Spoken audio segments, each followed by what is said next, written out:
한국은행이 기준금리는 연 1.75%에서 2.25%로 0.5%포인트 인상했습니다. 기준금리가 도입된 이래 첫 빅스텝 인상으로 영끌과 비투족들의 이자 부담이 커지면서 고민 또한 깊어질 것으로 보입니다. 한국은행은 금융통화위원회는 13일 오전 통화정책 방향회의를 열고 기준금리를 0.5%포인트 인상했습니다. 지난 4월과 5월에 0.25%포인트씩 기준금리를 인상한데요. 한 달 만에 0.5%포인트 추가 인상을 단행했습니다. 금리를 3회 연속 인상했고 한 번에 0.5%포인트를 올린 것도 하는 역사상 전례가 없는 일이라고 합니다. 치솟는 물가를 잡기 위해 한국은행 역사상 처음으로 빅스텝을 단행했습니다. 이 같은 긴축 기조는 연말까지 계속될 전망입니다. 금융통화위원회의 통화정책 방향회의는 1년간 총 8회 열리는데요. 1월과 2월, 4월, 5월, 7월, 8월, 10월, 11월에 진행됩니다. 올해 남은 기간 동안은 3번의 회의가 열릴 예정인데요. 한국은행의 기준금리 인상은 인플레이션이 단기간에 해소되기 어려운 데다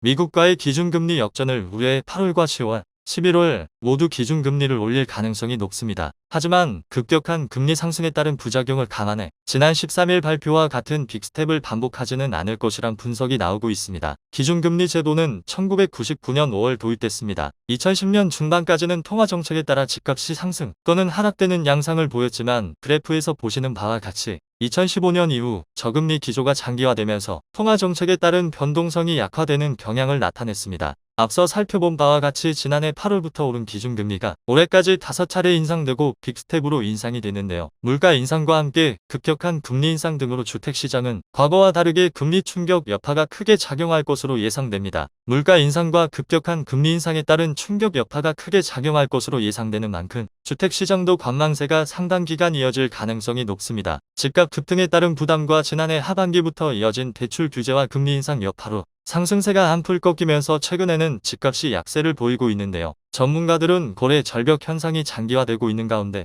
기준금리 인상으로 대출 부담까지 감수하면서 무리하게 집을 사기는 쉽지 않을 것으로 전망하면서 저조한 주택거래와 함께 관망세가 상당 기간 이어질 것으로 예상하고 있습니다.